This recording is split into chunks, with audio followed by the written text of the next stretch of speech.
all of us are very well aware of the many great things that come from thoroughbred horse racing. Great jobs, but huge joy to many people. And that comes fundamentally from one thing, through the involvement of these beautiful, fantastic creatures that are brought into our lives through the sport. We have to be honest as well, though, and face up to the fact that there are also problems. And we have a moral obligation to constantly try and resolve those problems, or at least make them better. Not only is that an obligation, but we as an industry are judged on how well we do that. Clearly, there's been a lot of discussion about that, and it is something that is going to get tougher. So we need to do it because it is simply right to do it, but also we need to do it strategically as well. And that really was the spirit behind which the Hong Kong Jockey Club Equine Welfare Research Foundation was established in 2020 with a very generous donation from the Hong Kong Jockey Club. And our objective is to engage with scientists, look at particular problems, and as I've said, try and constantly resolve problems or at least improve them. We're joining a band of others around the world who are also doing that. So our vision is to see science deliver improved quality of life for the thoroughbred racehorse. Now, I imagine there might be some of you, I've certainly come across many in the past, who think, why on earth waste money on scientists? There are plenty of very wise people in our industry, in our sport. Many of them, most of them are rather old and have seen it all. Some of them are young and seen it all. They know what the problems are. We just need to do this or that. Why spend huge amounts of money on spotty scientists leaving an academic life? Well, it's true. Science is slow. It's an iterative process. It goes up blind alleys. And it does sometimes take a long time to deliver something that's of value. But I'd like to just illustrate a small and very sad story to make the point of the importance of science. Many of us here, and I was, would have been raised by mothers heavily influenced by the teachings of Dr. Spock. And his first book was published in 1946. And as you can see, common sense book. And that's, common sense book of looking after babies. Who needs scientists? It's all common sense. And Dr. Spock advocated that babies should be put to sleep in their cots, in the prone position, facing down. It makes a lot of sense. Of course you do. When they vomit, when there's snot running out, saliva, gravity all lets it come out, so their airway keeps nice and clear. Obvious. Why wouldn't you do that?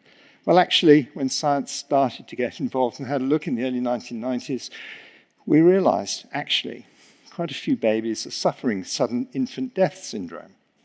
And the number one cause for that, or risk factor for that, is babies being put into bed facing down in the cot. And there are various reasons for that. But it's been estimated in a study done in 2005 that at least 60,000 children between 1950s and early 1990s will have died through poor advice from medical practitioners based on the sort of belief that that was the right thing to do. So it's a very good example. You cannot rely on common sense and intuition all the time. You need rigorous science to test questions and give you evidence that you can really rely on, or upon which you can then advocate change. So again, that's what we're really focused on. We want rigorous science. We're not interested in Mickey Mouse stuff that at best is not going to be worth anything, and at worst is going to lead you astray and get people doing the wrong things. So there are obviously limited funds. What do you put those into? Well, we had a bit of a stakeholder engagement. We could do with doing this much wider to try and identify what are the priority topics that really impact the quality of life of the horse. Well, clearly orthopedic injuries, whether it's a human sport or equine sport, these animals are pushed to their limit. They're very common. There's a very high incidence of degenerative orthopedic disease that leaves these horses with lifelong problems when they retire. We're all very well aware about the horses that break their legs in most horribly spectacular fashion. Luckily, that's not so many in number, but it is a very bad thing when it happens. There are many diseases associated with really intense physical exercise, bleeding, cardiac problems, etc. We've heard yesterday, if you want to influence your stakeholders, it's far better than saying, I know what's best for them. You ask them, Generation Z, whatever. You ask them what do they want. Well, it's difficult to do that with a horse, but you can increasingly doing it with really robust scientific studies that ask the horse, what do you want? And there are ways of finding out. When is a horse in a good frame of mind? When is its welfare compromised? How do you know that?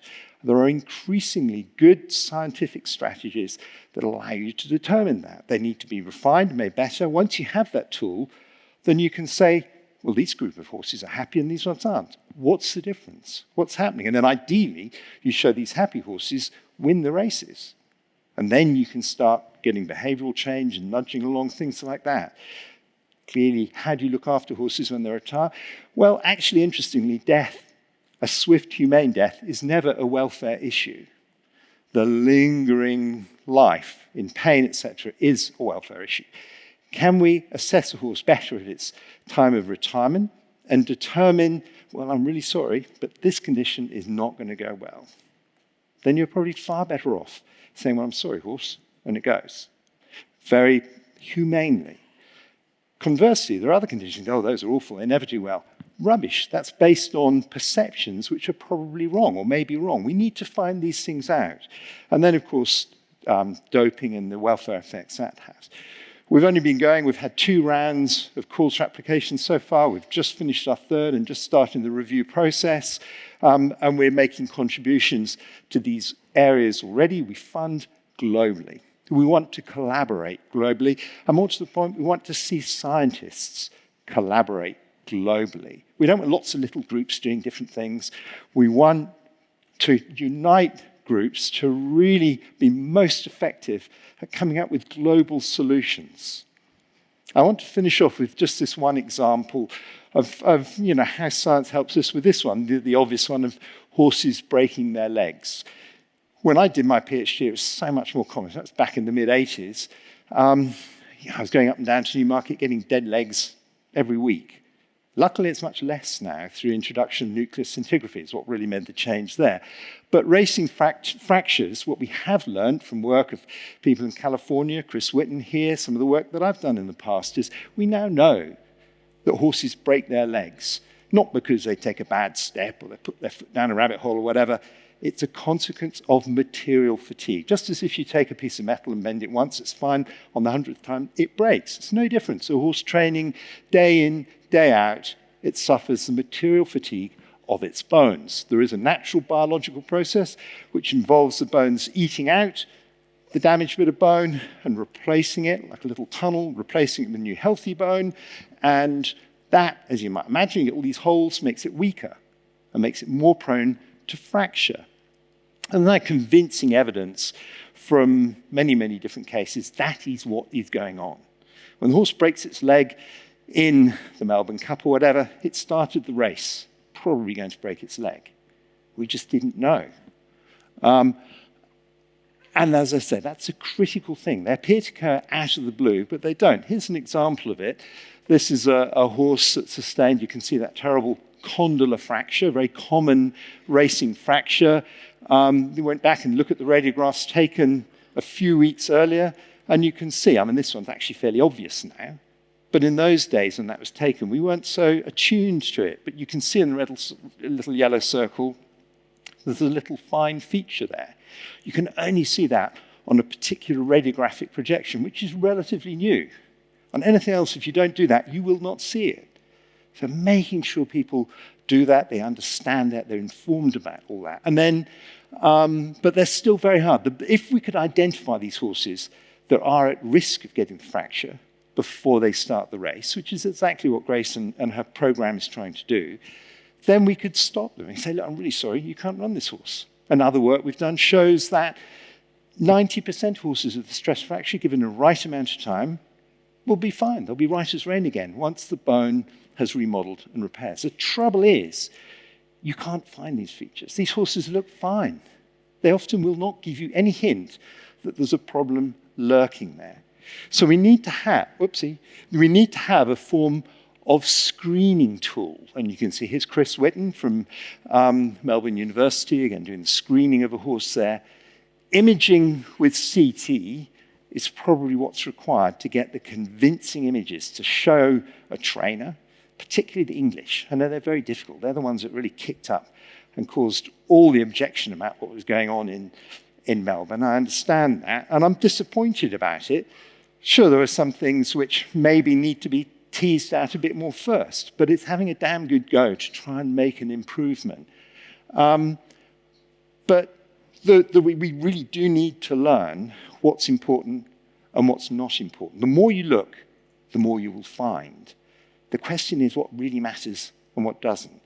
You need to be very specific, not just sensitive, because you don't want the good horse that really should be running, not running because you're a bit overly conservative and worried about it. You really need to have good data on that.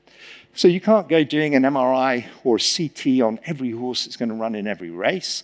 So we need lots of different approaches. We've got the whole population. We can start using epidemiology to identify which are the higher risk cases. And then out of that, we can take bloods and start screening for new chemicals that we've identified that indicate, well, there's something going on here. None of these are going to be very specific, but they might be quite sensitive.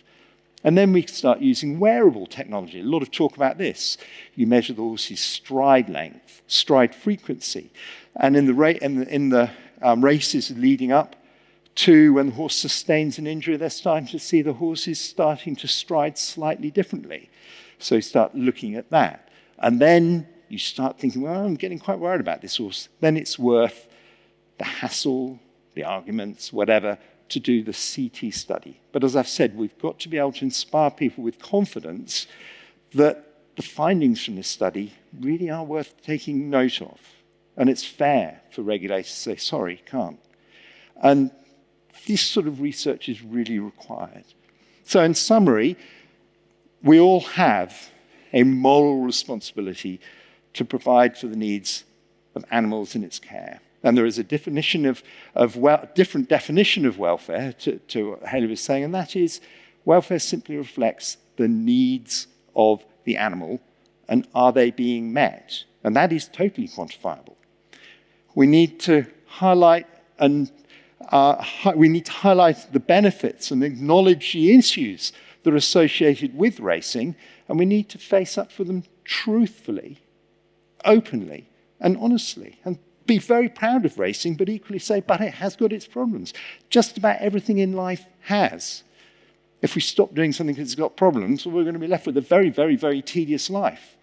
And we need to face up to our detractors with that sort of argument, saying, but we're bloody well doing something about it to try and improve it. But we need to do it properly.